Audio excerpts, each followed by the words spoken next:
Olá, meu nome é professor Paulo, professor de História, da cidade de Capão Bonito, interior de São Paulo. E esse hino que vocês estão escutando é um hino da Revolução de 32, um hino que realmente mexe com o âmago ali, ele nos incentiva mesmo a participar daquele momento da guerra. Mas enfim, vamos estar tirando esse áudio aqui. E ok, a gente vê depois. Amanhã, praticamente, a gente vai comemorar a Revolução de 1932 e a gente vai hoje ter uma pequena aula do que se trata essa revolução, qual é a importância dessa revolução para o estado de São Paulo e principalmente Capão Bonito e região, ok? O que isso influencia muito na nossa história, né? Então, vamos comigo. Você tem o dever de cumprir. Consulte a sua consciência, ENTC. Então a gente vai ver que aqui nós temos vários cartazes de propaganda incentivando a população a participar da guerra, ok? Ou seja, você vai ter voluntários, você não vai ter um exército para lutar ao lado de São Paulo nesse ponto. Mas vamos estar entendendo o que está acontecendo para que houvesse a Revolução de 1932. Então vamos lá. A gente vai ter então uma definição.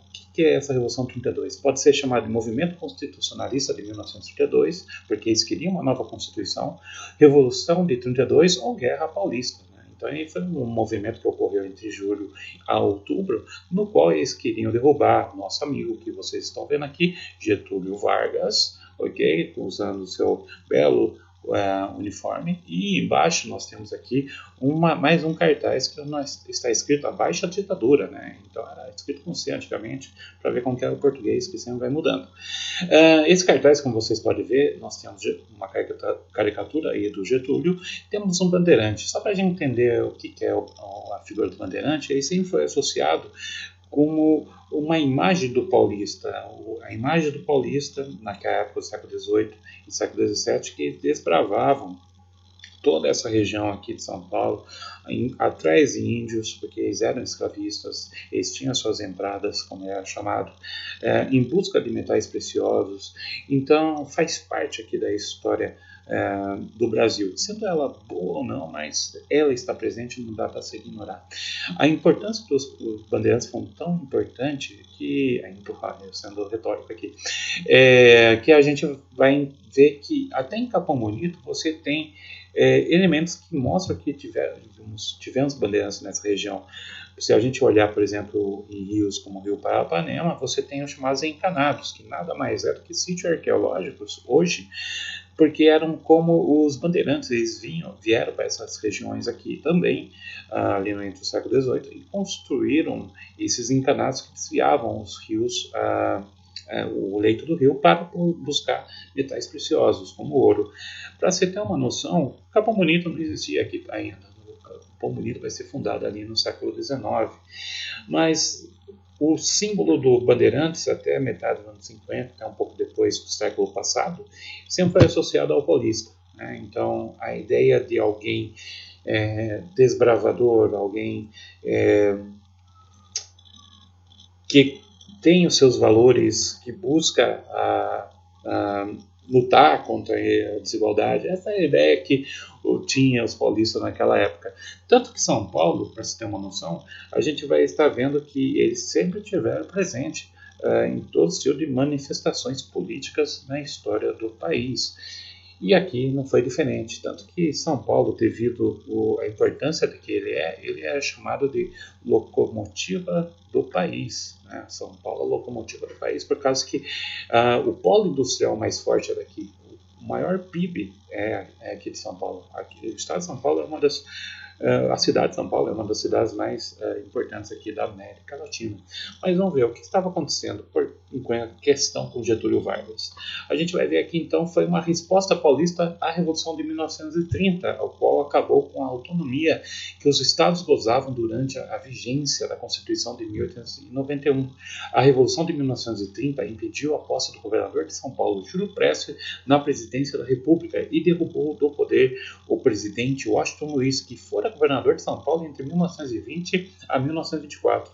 Para a gente ter uma noção melhor do que nós estamos falando, temos que entender que desde o fim da monarquia, que foi por meio de um golpe em 1889 pelos militares, que a gente chama de que chama Proclamação da República, né, que foi em 15 de novembro, de 1889 até 1891, nós tivemos uma forma de governo que era chamado Governo da Espada, ou seja, ou República da Espada, no qual você tem, então, tivemos dois presidentes militares, Marechal Deodoro da Fonseca e Floriano Peixoto. Em 1891, a gente vai ter a chamada República Velha. Né? Então, a gente vê que, com o fim da monarquia, a gente entra no período que a gente chama de República, que dura até os dias de hoje. Então, em 1891 até 1930, nós tivemos, então, presidentes civis, mas indicados por estados como São Paulo e Minas Gerais, que tinham grande importância econômica e logo política no país, em detrimento dos outros estados. Então, a gente vai chamar isso de política café com leite, porque a cada gestão do presidente, um estado tem que indicar um presidente de outro estado, e assim eles mantinham essa oligarquia ali no poder sempre.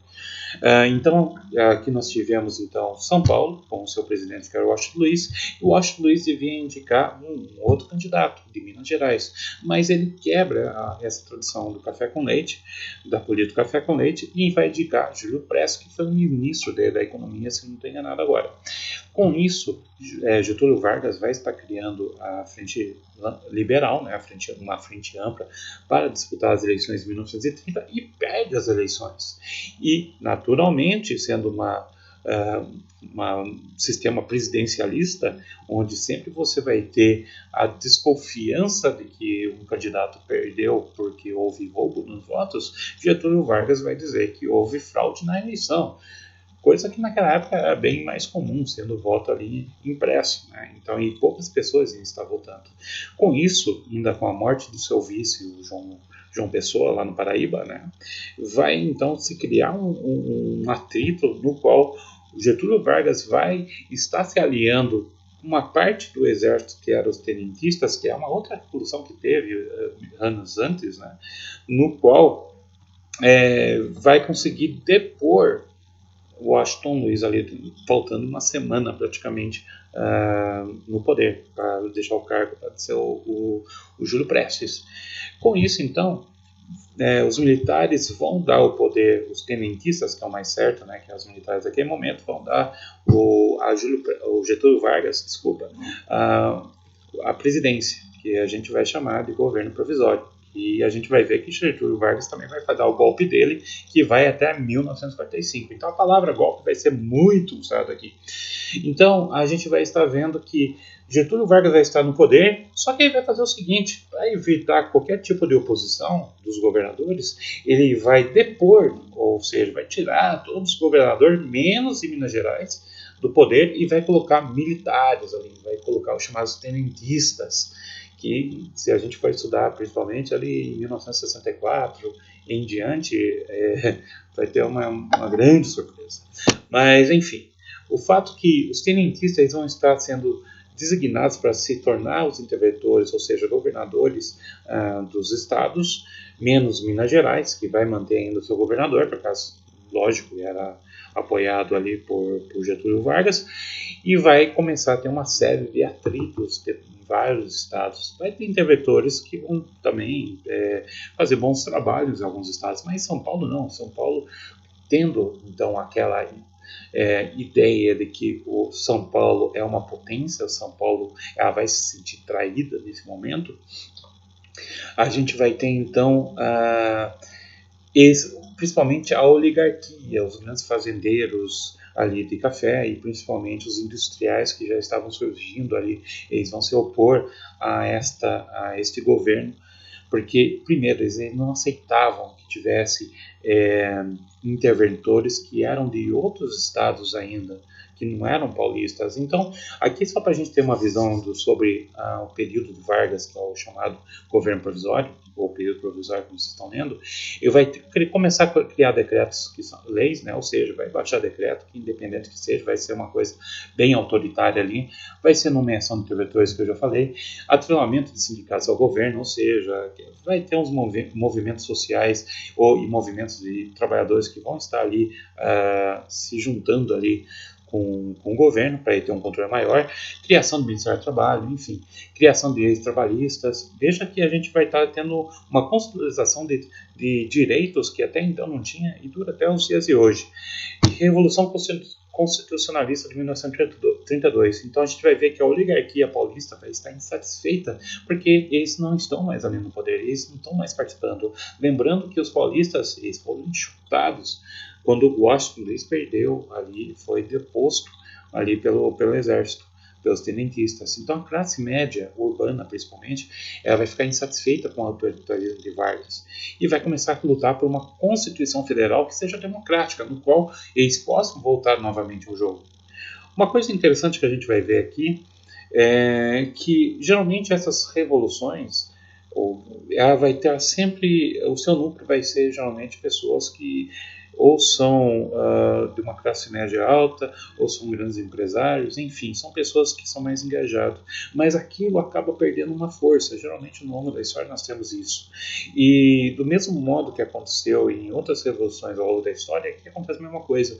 Você tem um grupo que vai estar insatisfeito, um grupo da elite, mas isto vai acabar pegando outras pessoas. Essa insatisfação vai tomando uma nova forma. Então a população ali do estado de São Paulo vai estar então se revoltando pela situação que eles estavam vivendo, muitas vezes pela ideia de estarem numa ditadura, de sentir a ideia de que não estão que São Paulo perdeu o seu valor. Repare que nós estamos falando de orgulho aqui de seu estado, certo? Então começa em 9 de julho de 1932 a luta armada. Não era o exército praticamente que se juntou aqui, eram pessoas comuns muitas vezes, que se sentiram impelidos, sentiram aquela vontade de participar da Revolução de 1932, né, como a gente vai estar vendo, e isso vai se espalhar pelo estado de São Paulo inteiro. Okay? Então foi esta a primeira grande revolta, não digo a primeira grande revolta em si, porque se a gente for reparar, para o Getúlio Vargas, com certeza, né? Mas na história do Brasil teve várias revoltas. Em 1924, por exemplo, você teve, durante um desses confrontos tenentistas, a cidade de São Paulo sendo bombardeada, né? Chamada de Revolução esquecida, por causa que não foi muito bem estudado, mas aviões passaram em São Paulo jogando bomba ali na cidade em 1924. Mas a gente vai vendo que vai ter uma movimentação das pessoas para participarem dessa derrubada do ditador Getúlio Vargas. Então vamos ver o que vai estar ocorrendo aqui. Uma das coisas mais importantes que era necessário para chamar as pessoas à luta é exatamente a propaganda. Então aí a elite, aqueles grupos começaram a fazer as suas propagandas a partir de símbolos. Então aqui a gente vai ver o MMDC, que ali é o momento. Em uma das manifestações, alguns estudantes vão ser mortos. Então, Martins, Miragaia, Drauzio e Camargo. Depois, mais uma pessoa que acaba sendo identificada entre os mortos. Né? Então, mas vamos ficar com esses 4 primeiros. O objetivo principal era se criar uma constituição para que houvesse eleições. E o resultado, que a gente vai depois ver, vai ser uma vitória militar de Vargas, que vai ganhar em cima dos paulistas, e a convocação de eleições para a Assembleia Nacional Constituinte em 1933. Ou seja, Vargas ganha nessa revolução, mas ele vai fazer uma Constituição que na prática não vai funcionar, por causa que depois ele vai dar um golpe em 1937 e a gente entra no Estado Novo. Então, golpes em cima de golpes. Ele já faz um golpe quando ele faz a Constituição 34, quando ele acaba se elegendo, que não deveria naquele momento. Mas vamos lá. Aqui nós temos o símbolo então desses 4, Drauzio, Miragaia, Martins e Camargo, que acabaram se tornando o símbolo no movimento MMDC, devido, como falei, numa das manifestações, eles serem mortos durante essas manifestações pelo interventor de São Paulo naquele momento, certo? E olha que é interessante que Vargas, ele tenta apaziguar São Paulo, tirando o interventor, que foi parceiro ali de Luiz Carlos Prestes, né, até durante o governo, durante as revoltas tenentistas, e coloca um interventor, o Pedro Toledo, que é paulista, mas ele não vai, os paulistas não vão ficar quietos. Pedro Toledo, que acabou se tornando governador ali de São Paulo, por indicação de Vargas, vai também apoiar a revolução.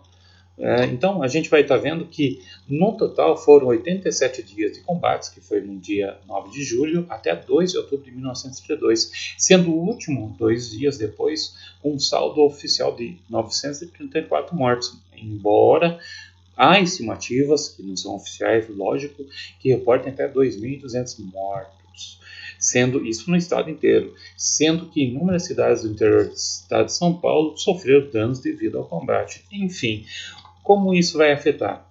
Primeiramente, a gente está vendo algumas imagens aqui, certo? De pessoas, lógico, que vão partir para a guerra, para a revolução. Nós temos uma coisa interessante que são as chamadas trincheiras, que aqui em Capão Bonito você encontra até nos dias de hoje. Para ter uma ideia, eu tenho, por exemplo, pena que não dá para ver muito bem aqui, esse aqui foi um aluno que me deu quando eu dava aula no bairro Ana Benta, um bairro rural aqui de Capão Bonito, onde você encontra trincheiras por direito. Então, esse aqui é uma cápsula de bala de fuzil de 1930, né? Então foi usado em 1932. Mas você encontra outras coisas. Quando eu era moleque, para você ter uma noção, na rua direita, para quem é de Capão Bonito sabe o que é, aqui na rua principal nossa, quando você tinha mais casas, era normal ter vizinhos que eu conhecia, que tinham balas de canhão, enfim, tinha bastante coisas desse tipo que estava no quintal. Isso lá nos anos 70, final dos anos 70, começo dos anos 80, enfim. Você tinha esse pessoal que tinha essa liga. Mas hoje você tem uma série de trincheiras espalhadas na região que você encontra várias coisas. Já conheço gente que já encontrou desde sabre, até, que é uma forma de espada, para quem não conhece, até elmos, do capacete, enfim, coisas do gênero, que era desta época, né?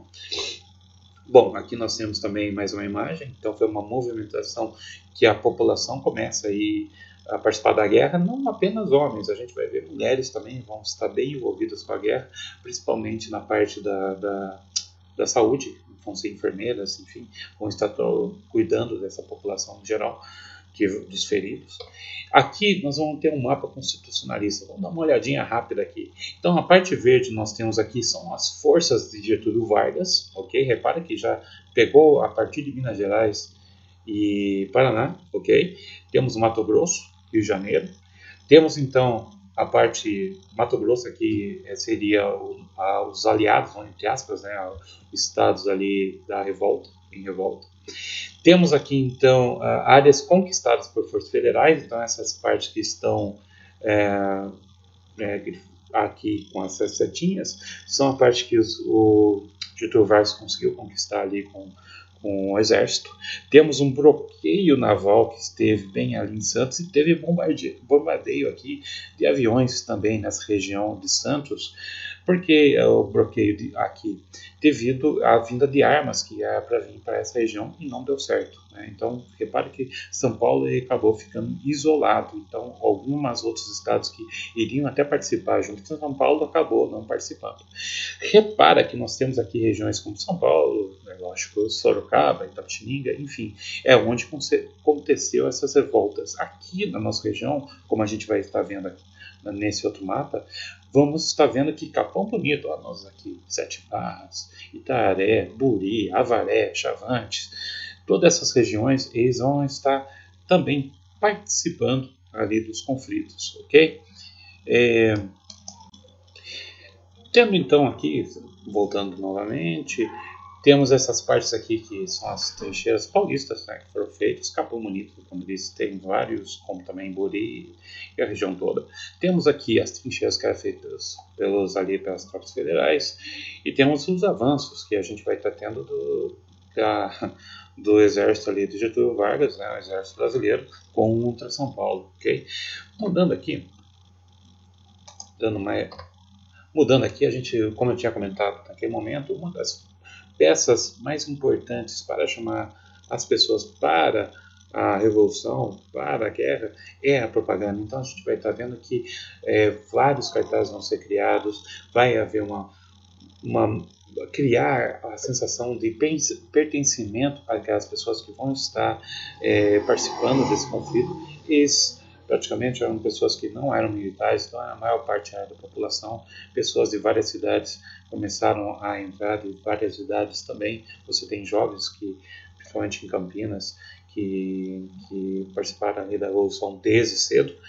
Temos aqui, então, um desses jovens que eu estava comentando, né? Tanto que tem a história dele, que ele acabou sendo morto em um dos combates, né? Porque realmente São Paulo acabou ficando isolado e as tropas federais ali, o exército, praticamente fechou São Paulo, que não poder receber apoio de outros estados e nem armas que ia vir de fora. Aqui nós temos então onde conseguir dinheiro, né? Essa que é a parte interessante. São Paulo, ele começa a fazer uma campanha que era o Ouro para o Bem de São Paulo, né? O departamento de campanha do ouro, organizado pela Associação Comercial de São Paulo. Eles tinham que levantar dinheiro para comprar armas, para fazer a campanha durar. Então, as pessoas, as mulheres, geralmente, as que tinham mais condições, iam entregar seus colares, tudo que era de valor para que revertesse em dinheiro para se manter ali a campanha militar. Temos aqui um dinheiro também da época ali, que aqui nós estamos vendo um bandeirante também, que é o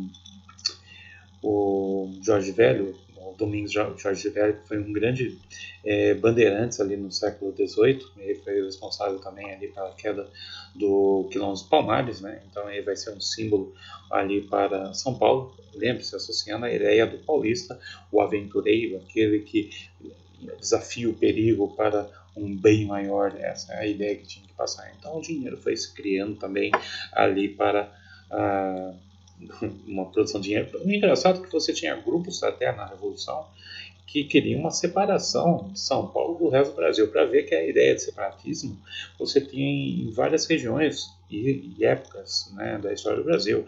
Pode ser tanto em Pernambuco, pode ser tanto no Sul, pode ser São Paulo. Você sempre teve grupos que queriam se em algum momento da história acabar se criando como se fosse uma república à parte. São Paulo você teve esses grupos também, mas não era predominante, não era o ponto principal ali das manifestações, de separar do Brasil, se criar, sei lá, o país de São Paulo, né? Então a gente vai vendo algumas outras imagens, né? E você tem livros, tem estudos. Na Biblioteca Municipal aqui de Capão Bonito você encontra um acervo muito grande de jornais, enfim, que fala sobre a Revolução de 32, em algumas escolas também. Eu tenho alguns livros que falam sobre o assunto. Aqui nós temos a chamada matraca, principalmente isso, né? Para ver, a situação era tão complicada para os paulistas que, como não tinha armamento, para enganar o exército, eles criaram essa matraca que faz um barulho como se estivesse com metralhadora. Então, tanto que a palavra, quando o termo aquela pessoa fala mais que a matraca, né? Então é por causa desse instrumento que foi criado para enganar o exército ali, que os paulistas fizeram. A ideia de um tanque-trem, os caras tentaram fazer aqui, para ver que houve realmente uma movimentação no sentido das pessoas se engajarem para isso, né? Aqui nós temos Capão Bonito, né? Para quem conhece, Praça Rui Barbosa.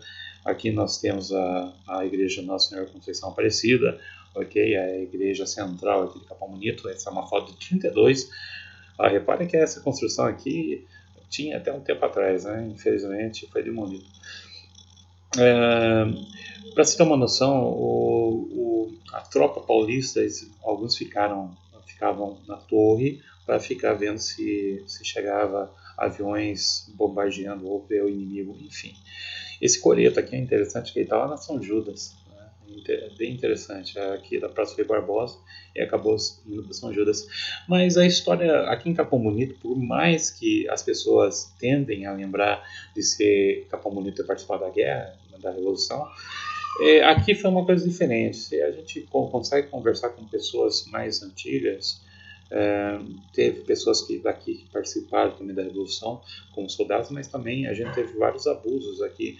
Você tinha casos do pessoal, dos paulistas, que estavam ali no exército, né, do exército paulista, que ou saqueavam casas aqui de Capão Bonito, ou tiravam as mulheres para as mulheres estarem cozinhando para eles, tiravam pessoas em alguns casos para ficar cavando trincheiras.